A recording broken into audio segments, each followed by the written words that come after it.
गर्मी का दिन था।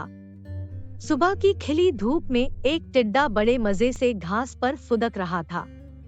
वह बड़ा खुश था और उस खुशी में गा रहा था, नाच रहा था और जिंदगी के मजे ले रहा था। एक और जहां टिड्डा अपनी मस्ती में लगा हुआ था, वहीं दूसरी ओर एक चींटी अनाज के एक दाने को पीठ पर ढोकर अपने बिल में ले जा रही थी। जब चींटी टिड्डे के पास से गुजरी तो टिड्डे ने उसे अपने पास बुलाया और कहा, प्यारी चींटी, आओ मजे करें। लेकिन चींटी ने मना कर दिया और अपने काम में लगी रही। वह पूरे दिन कड़ी मेहनत कर एक एक कर अनाज का दाना खेत से उठाकर अपने बिल तक ले जाती रही। अपनी मस्ती में डूबा टिड्डा चींटी को देखता और हंसता। वह बार बार उसे अपने पास बुलाता और कहता, प्यारी चींटी, तुम क्यों इतनी मेहनत कर रही हो? आओ कुछ देर आराम करो, मेरा गाना सुनो। गर्मी के लंबे और उजले दिन है। ऐसे खूबसूरत दिन इस तरह से मेहनत करके हुए क्यों बर्बाद करना? चींटी बोली, मैं ठंड के मौसम के लिए भोजन इकट्ठा कर रही हूँ। मेरी सलाह मानो तो तुम भी ऐसा ही करो, वरना बाद में पछताओगे। टिड्डा बोला, अभी से ठंड के मौसम के बारे में क्यों चिंता करना? मेरे पास पर्याप्त भोजन है और ठंड का मौसम तो अभी बहुत दूर है। उसकी तैयारी करने के लिए बहुत समय है। अभी का समय तो मैं आराम से सोते हुए और मजे करते हुए बिताना चाहता हूँ।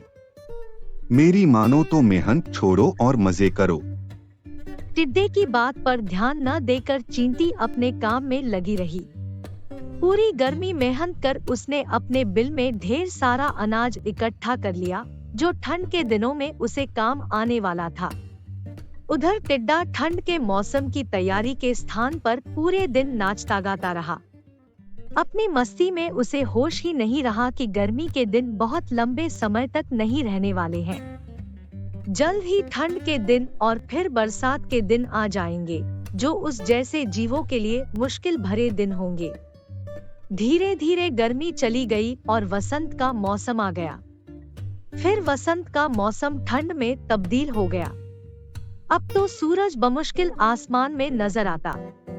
दिन छोटे हो गए और रातें बड़ी हो गई थी। कड़कड़ाती ठंड पड़ने लगी थी और बर्फबारी होने लगी थी। अब टिड्डे को महसूस हुआ कि चींटी सही कह रही थी। उसे भी इस मौसम के लिए पहले से तैयारी करनी चाहिए थी। लेकिन वह तो पूरी गर्मी नाचता गाता और मजे करता रहा। अब न उसे गाना गाने का मन कर रहा था, न ही नाचने का। उसका भोजन खत्म हो चुका था। वह ठंड और भूख से तड़प रहा था। उसने सोचा नहीं था कि ठंड इतनी बुरी भी हो सकती है। उसके पास भोजन नहीं था, बर्फ से बचने का इंतजाम नहीं था। उसे लगने लगा कि जिस गर्मी के मौसम में उसने इतने मजे किए हैं, शायद अब अगली बार उस मौसम को देखने के लिए वह जिंदा ही न बचे। एक दिन भूख से तड़पते हुए बर्फीले मौसम में उसकी नजर चींटी पर पड़ी, जो अपने बिल में मजे से आराम कर रही थी। उसके पास पर्याप्त भोजन था और ठंड से बचने के लिए आसरा।